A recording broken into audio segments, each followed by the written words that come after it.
Cassandra, pasensya ka na kung nagagamit tayo sa TikTok.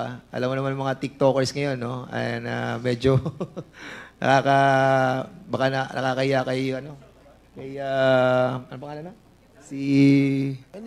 Bakit Si si Walden. Cassandra? Kanina si Hindi. Caro lang Sasabihan ko rin si, si Ronaldine Baterna. Ronaldine, dati nasigawan kita, no?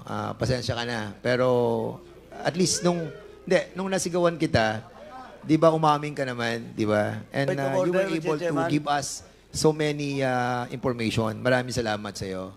Stephanie, maraming rin salamat sa iyo kahit nabobolja ka ni Congressman Abante, no?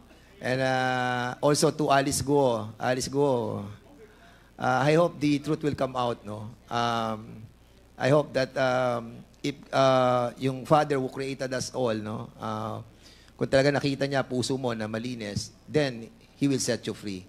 Pero kung makita niya na talagang you lied, in front of Him, then you will take the repercussion and the consequences.